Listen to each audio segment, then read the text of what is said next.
it's the friendships and the relationships that keep bringing me back over and over again. Every year that I come, you think you've seen everything and then you see something more. Learning the new stuff. Right. Keeping a pulse on what's going on.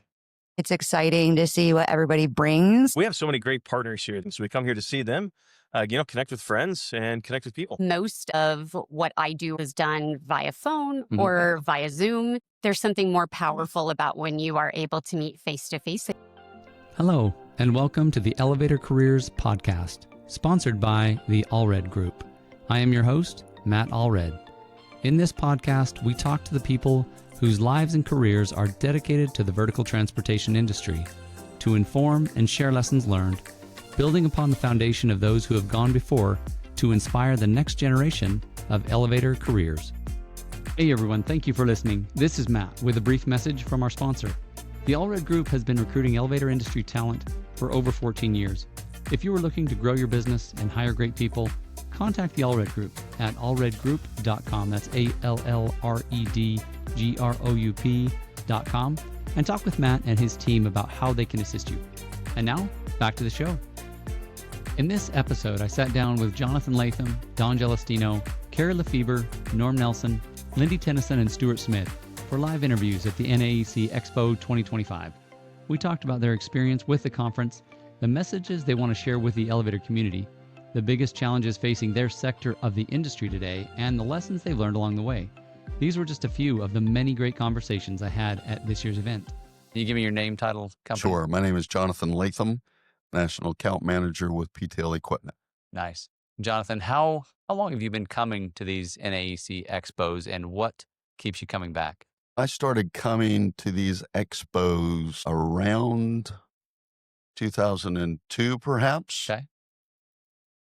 I keep coming back because people in this industry are really a phenomenal group of people.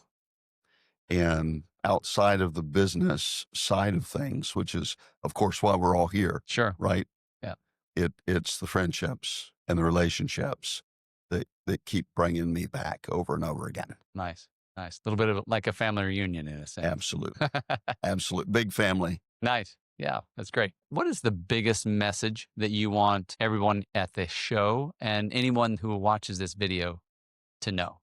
So probably twofold, right? Mhm. One would be fixtures made easy. Okay. That's one of the mottos at PTL Equipment. Okay. And the second one would be U.S. made, U.S. steel, Nice. no tariffs. Nice. Okay. Okay. So tell me, what's one of the biggest issues facing your segment of the industry right now? I think the biggest issue facing our segment of the industry right now, even though it's not really affecting PTL directly, Mm-hmm. it came up at the supplier meeting this morning, Sure. would be tariffs. Right. And how unsettling it is to try to figure out exactly how we handle that Right. for companies that are dealing with it. Right.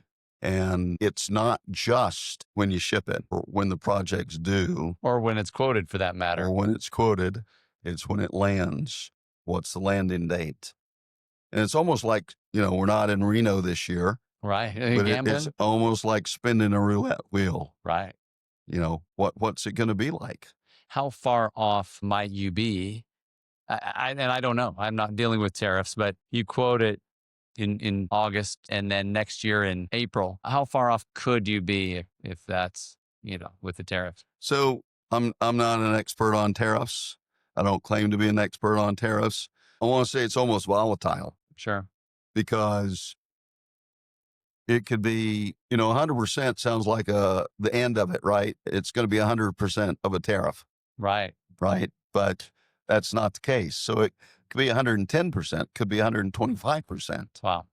And so you could quote it, and a year from now, ship it, and it lands at the job site, and you have no idea what it's going to be that day. Wow.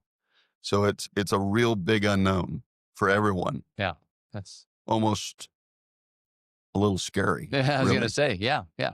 How can you quote in good faith and not know what it's going to be when it lands? Like, Yeah. Well, if there's one thing you could improve or change about the industry, what would it be? So I think in line with the family reunion theme and the friendships and the relationships, it is that just like in a family, not everybody always gets along, For sure. right? I hope that I've learned life's too short to not get along. And it's never too late to mend that fence Beautiful. and fix that relationship. Thank you. So that's what I would say. Yeah. Love that. Yeah. What is one of the biggest lessons you have learned or the best advice you've received being in this industry? So I started working in the industry in 94. The gentleman that owned the company, Dan Gilbert, was a civil engineer, and he was a great teacher Mm-hmm. and a mentor to me. Stayed in touch with him until last 4 or 5 years, and I just can't track him down anymore. Wow. But he was a very patient man, and he would just, give me a box of cable and a phone and say, an elevator phone, and say, here, go drive to Raleigh, North Carolina and install this in the courthouse. Wow. And I'd look at him and I go, Dan, I've never pulled cable. I've never installed an elevator phone. I barely know what one is. And he'd say, oh, you can do it, Jonathan. Just go. And if you have a problem, give me a call. Right.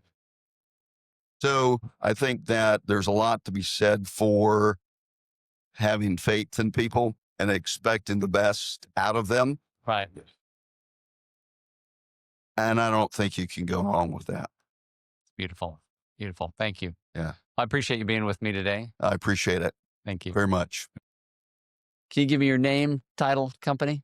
Yeah, hi, my name is Don Gelestino with Champion Elevator in New York. How many years have you been coming to the NAEC Expo? Yeah, so I joined NAEC in 1996, and I probably missed about 4 expos since. Awesome. Yeah. Awesome. What keeps you coming back? Well, the innovativeness of all of the vendors, they put their best products forward, and they're always enhancing their products, making them better. So every year that I come, you think you've seen everything, and then you see something more. And, Right. you just have to take that information and adapt it to your company. Yeah. What's the main message that you want to get out to this audience and anybody that listens to this? I think that the main message would be you have to be part of NAEC. It's a great opportunity to network, to come and see new products, to learn more information. The educational seminars are terrific. If you have the opportunity to serve on a board or serve as a committee member, it's a game changer for your life. You meet a lot of great people personally. So I just think that it's all about the NAEC. Sure. Yeah. Really a must have if you want to play in this space, you got to be here. Yeah. It's definitely a must do, not a want to do. Right. Yeah, Right. you got to do it. It's the Awesome. best. Awesome. Yeah. What are some of the biggest issues facing your sector of the industry right now? Yeah, so the biggest issues are 90% of the time, everything I've seen over 30 years, 40 years, manpower and insurance. Sure. The flavor of the day is tariffs for now, but we're going to get that. We're going to get all through that together, and it'll be behind us one day. But manpower and insurance are the big ones. Right. Yeah. Awesome. So what is one of the biggest lessons or the best advice you've received while working in this industry? So the best advice and the biggest lesson I've definitely learned was knowing your overhead, having that in all your job pricing. Very important, because you may be landing a lot of jobs thinking you're doing something good, and you could just be losing money faster because you don't have the right overhead number. So Right. that's always been a key thing. And I always want to pass that information along to anyone I can, because it could be a game changer. For sure. Don, Yep. anything else you'd like to share? I would just say that you should be very thankful in general if you're part of the NAEC. If you have any extra time to join a committee, if you have a little more time, join a board, and it'll make your elevator experience a lot better. Awesome. Thank All right. you. You're Appreciate welcome. it. All right. Well, welcome. Can you give me your name, title, and your company? Sure. My name is Carrie LeFeber. I'm the sales and marketing coordinator for CBIS Symmetry. Awesome. Awesome. Thank you. Yeah. So how many years have you been coming to the NAEC Expo, and what keeps you coming back? This is my second year. I think it's exciting to see what everybody brings as new innovations and seeing what our dealer partners are bringing to the table as well in their sales. Awesome. What's the main message that you want everyone at this show to know? Ooh, that's a hard one. I guess that we offer a lot of accessibility innovation. So a lot of things that can help people move around in their home and kind of age in place a little better. Nice. Yeah. Nice. Quality of living. Yes. Sounds like great. What is one of the biggest issues facing your sector of the industry right now? So we deal with a lot of older homes. So with us, we have to be a little more cognizant of ceiling heights and having room to make things accessible. So those through the floor lifts are and stair lifts are kind of our bread and butter, as it were. Okay. Gotcha. If there is one thing that you could improve or change about the industry, what would it be? Just bringing more knowledge and making more people aware that it's an option rather than moving into like a ranch style home or downsizing when they can stay in the home they've loved for over 30 years. Awesome. Yeah. Give grandma and grandpa some options that Yeah. they maybe didn't know they had. Exactly. Okay. What's the biggest lesson you've learned or best advice you've received while working in the vertical transportation industry? I think for me, I came from the hospitality industry, so that teamwork really translated really well. And, just getting to know your team, getting to know how to work together as a whole is huge. Awesome. Yeah. Thank you, Carrie. You're welcome. Appreciate you being with me today. Thanks. Have All a right. good one. Yeah, you too. Hey everyone, thank you for listening. This is Matt with a brief message from our sponsor. The Allred Group has been recruiting elevator industry talent for over 14 years. If you are looking to grow your business and hire great people, contact the Allred Group at allredgroup.com. That's ALLREDGROUP.com, and talk with Matt and his team about how they can assist you. And now, back to the show. Can you give me your name, title, and company? Yeah, I'm Norm Nelson, CEO of Kings 3. Awesome. Norm, thank you. How long have you been coming to the NAEC Expo? This is my 4th year. Yeah. Awesome. What is it that keeps you coming back? But we have so many great partners here, the elevator companies that we work with on the emergency communications side, the elevator system. So we come here to see them, connect with friends and connect with people. Awesome. What's the biggest message that you like to get out to everybody that's here at the show? Two things, probably. One, we really want to help on the emergency communication side. That's often a challenge for a lot of elevator contractors. It's our area of expertise, so we want to be able to help with that. I'd also add to that, we just want to help the industry. We want to be part of it and contribute by being good people, good partners, and just help everybody grow. Awesome. What would you say is one of the biggest issues facing your sector of the industry today? Definitely in our case, it's the changing code around the emergency communication system, adding video. Right. That's a big challenge for everybody. Getting video out of a moving cab is not technologically simple. Right. And there's a lot of steps in the process, from the fixture companies to the companies that make the video management systems to companies like us that can help install it, monitor it, and dispatch. A lot of moving parts, and it's a new part of the code. So it's a learning process for everybody. Yeah, I can only imagine. I mean, you got new stuff, but you got retrofits and you got old elevators. Like, how do you do that? Yeah. So yeah, doing all that and trying to keep the focus on the people that are riding in the elevator. Like, that's who we want to take care of when there's an issue. Right. But everybody's great to work with. We love how far we've come in the past couple of years in that area, and we've got more work to do, but we're doing it together. Awesome. So last question, what's some of the best advice or, one of the biggest lessons that you've learned that you like to pass on? I feel like there's so many that others have taught. That it's not about you. That's probably be the one. It's like, we all work for a company and we're all trying to do the right thing for our company, our owners, our shareholders. Yeah. But if we try and just be the only ones that win, it's usually not the best outcome. So it's not about you. It's about it's about the group. We're always, I don't think anybody here does what they do completely in a vacuum. We all have suppliers, partners, vendors, customers that we work with. So putting them first is usually the way to long-term success. Absolutely. I love that. Thank you. And win-win is something I truly see here in this space, right? That you cannot succeed alone. And the more people you help succeed, more likely you are to succeed yourself. Yeah. Perfect. Awesome. Yeah. Anything else you'd like to share? Oh, thanks for having us. This is super cool. Thank you. This is fun. I appreciate it. Yeah, thanks, man. So can you give me your name, title, and company? So I'm Lynndi Tennyson. I am the inside sales manager for Phoenix Modular Elevator. Awesome. Lynndi, how long have you been coming to the NAEC Expo? I would say off and on since I joined PME in 2016. So this is probably my 4th or 5th at NAEC. Right. And what keeps you coming back? For me, it is getting to meet my installers and our contractors in person. Most of what I do or how I build relationships is done via phone or via Zoom. And yes, that can be great. That was wonderful during COVID. But there's something more powerful about when you are able to meet face to face. I think it solidifies things. And I just like to get to know people on a better level. Awesome. What's the main message that you would like everyone at this conference to know and anyone that listens to this recording? I think the number one thing I would like them to know is that modular construction is not new. Modular elevators are not new.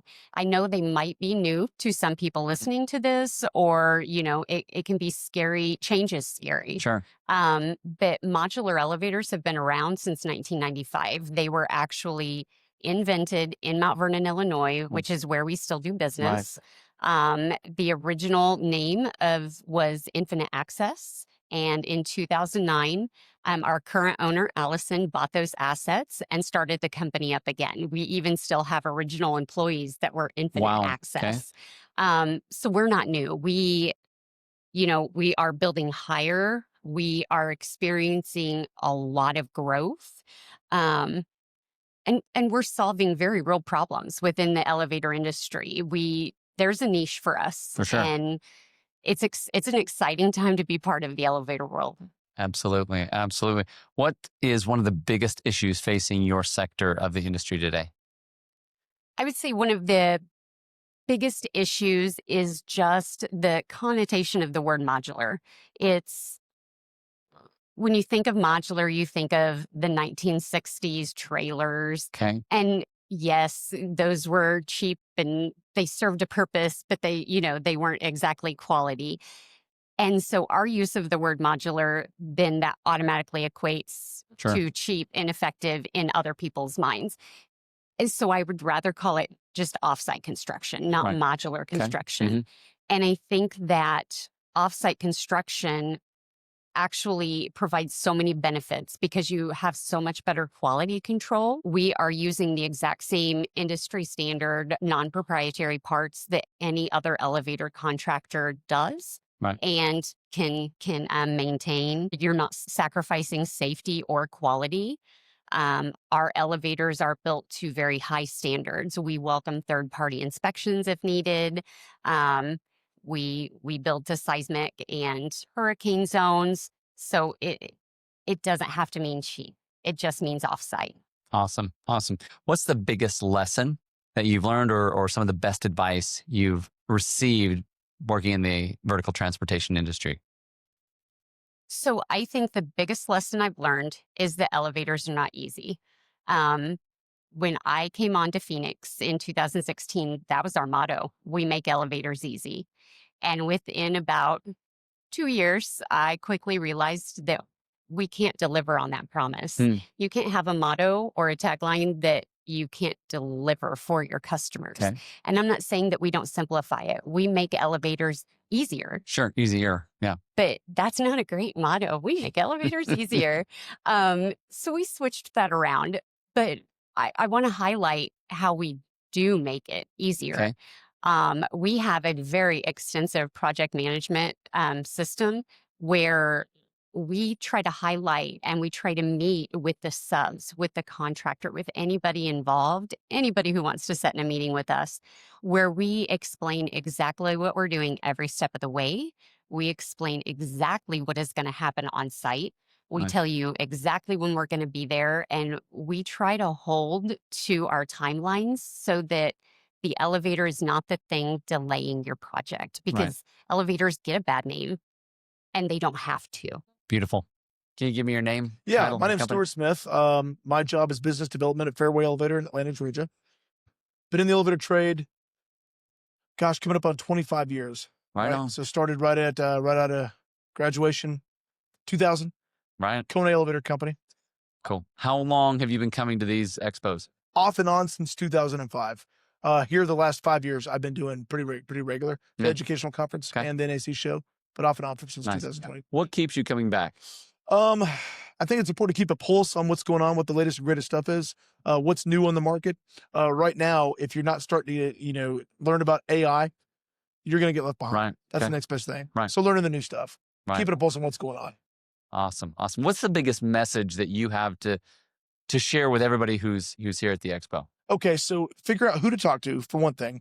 2, figure out where you can get non-proprietary equipment. That's the biggest thing right now. I think the whole industry is completely upside down right now. Right. Stuck with the majors because of the proprietary thing. Owners are absolutely handcuffed. They can't go anywhere. They're super frustrated. They're paying 5 times market price because it's not proprietary. Gotcha. And the industry doesn't understand that. Gotcha. So we got to figure out as elevator subcontractors, how do we help aid that? How do we help our owners, our customers get non-proprietary stuff? Because they don't even know what I'm talking about. Right. I have to educate them. That's what it's all about. Right. Awesome. What's one of the biggest issues facing your segment of the industry right now? So we do quite a few new commercial installations to the tune of about 4 to 5 a month, I would say.